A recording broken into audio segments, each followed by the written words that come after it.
Hello everyone, welcome to my channel of Shrikadiya. हम लोग study कर रहे हैं क्लास 9th स्टैंडर्ड की बुक, साइंस की बुक का चैप्टर नंबर 4। आज हम स्टडी करेंगे यहाँ पर रासायनिक बंध व रासायनिक समीकरण।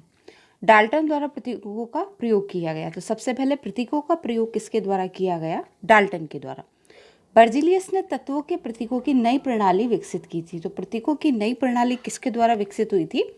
बर्जीलियस के द्वारा। IUPAC नाम क्या होता है? International union of pure and applied chemistry, यानी इंटरनेशनल लेवल पर जो नाम यूज़ किए जाते हैं किसी भी तत्व के, वो IUPAC नाम कहलाते हैं। ये इनके स्टैंडर्ड नेम होते हैं। धनायन इलेक्ट्रॉनों के निकलने से बनता है, जहाँ पर जैसे Ag प्लस ऊर्जा अगर हम ऐड करें Ag में ऊर्जा को, तो E प्लस धनायन बनेगा और उससे एक इलेक्ट्रॉन निकल जाएगा। विलगित गैसीय परमाणु से इलेक्ट्रॉन निकालने के लिए आवश्यक ऊर्जा को आयनन एंथैल्पी कहते हैं। तो किसी भी गैसीय परमाणु से इलेक्ट्रॉन निकालने के लिए आवश्यक ऊर्जा को हम क्या कहेंगे? आयनन एंथैल्पी कहेंगे। धातु परमाणु ही धन आयन बनाते हैं। धातु परमाणु जो है वो धन आयन बनाते हैं।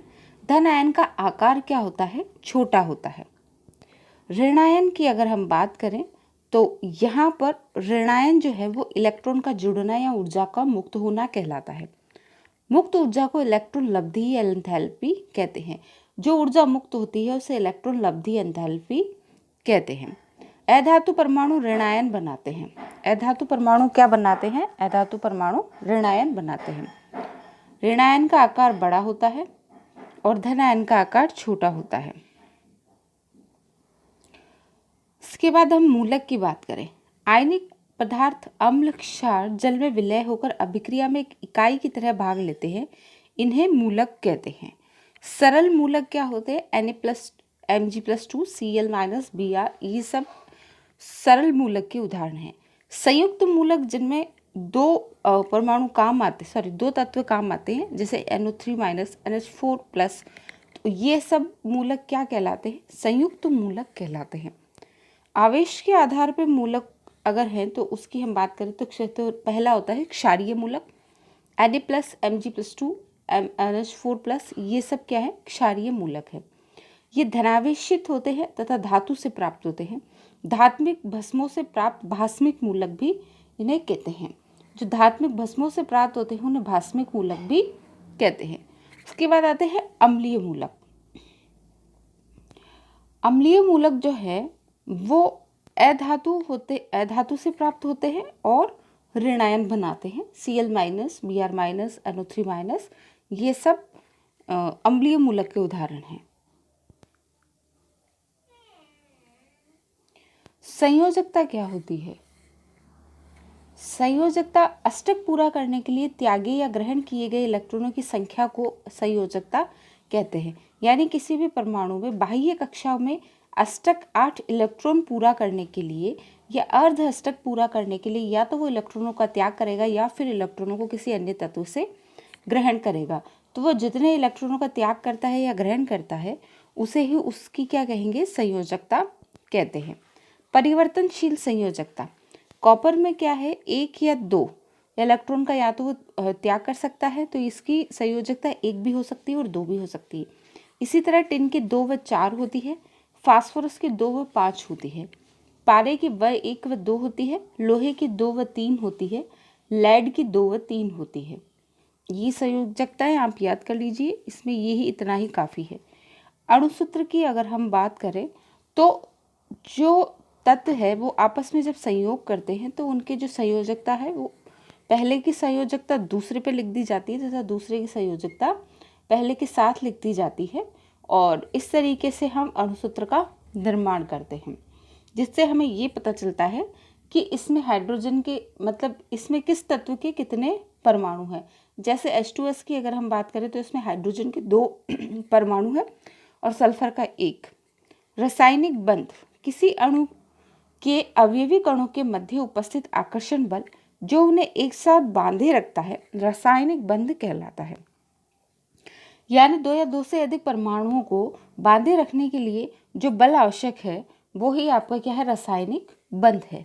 कुल ऊर्जा पृथक पृथक परमाणुओं की कुल ऊर्जा से कम होती है। जितनी ऊर्जा कम होगी अणु अधिक स्थायी होगा।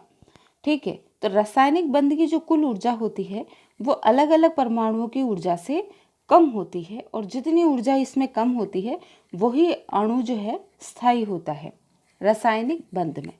आयनिक बंध की अगर बात करें तो आवेश युक्त आयनों के स्थानांतरण विद्युत आकर्षण बल से बने बंध आयनिक बंध कहलाते हैं। तो यहाँ पर रासायनिक बंध की अगर हम बात कर रहे थे तो उसमें था कि कणों के मध्य एक आकर्षण बल था जो उन्हें बांधे रखता है, जबकि आयनिक बंध की बात कर रहे हैं तो इसमें क्या होता है कि आवेश युक्त आयनों का स्थानांतरण होता है और वो विद्युत आकर्षण बल से बंधा रहता है। वे बंध आयनिक बंध कहलाते हैं। तो आयनिक बंध जो है वो विद्युत आकर्षण बल के कारण बनते हैं। इसका जो एग्जाम्पल है वो है NaCl का, जो कि क्रिस्टलीय ठोस कठोर और भंगुर होता है। इसका गलनांक व कथनांक उच्च होता है। ध्रुवीय विलायकों में विलय, अध्रुवीय में अविलय होते हैं। ऊष्मा के ये सुचालक होते हैं और गलित अवस्था में विद्युत चालकता दर्शाते हैं। सहसंयोजक बंध क्या होते हैं? इलेक्ट्रॉन की साझेदारी से बने बंध सहसंयोजक बंध कहलाते हैं। यह सामान्यतः अधातु तत्वों में पाए जाते हैं। एकल बंध का मतलब है कि एक एक इलेक्ट्रॉन की साझेदारी दो परमाणुओं के बीच में हुई है। द्विबंध का मतलब है कि दो इलेक्ट्रॉन की साझेदारी दो परमाणुओं के बीच में हुई है। और त्रिबंध का मतलब है कि तीन इलेक्ट्रॉन की साझेदारी दो परमाणुओं के बीच में हुई है। गैस, द्रव, ठोस तीनों अवस्था में ये सहसंयोजक बंध पाए जाते हैं। ये मृदु होते हैं। हीरा और रेत में सहसंयोजक बंध पाया जाता है। गलनांक और क्वथनांक इसका कम होता है।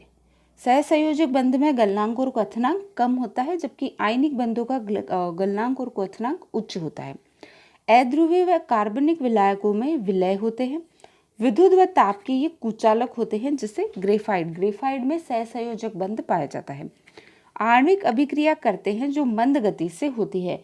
ये आणविक अभिक्रिया करते हैं और जो वो मंद गति से होती है। उपसहसंयोजक बंध इसके बाद हम पढ़ेंगे। उपसहसंयोजक बंध क्या होते हैं? एक ही परमाणुओं द्वारा दो अन्य परमाणुओं से बंध बनाना उपसहसंयोजक बंध कहलाता है। ये O3 और HNO3 इसके उदाहरण हैं। इसके बाद रासायनिक समीकरण हम पढ़ेंगे। रासायनिक समीकरण क्या है?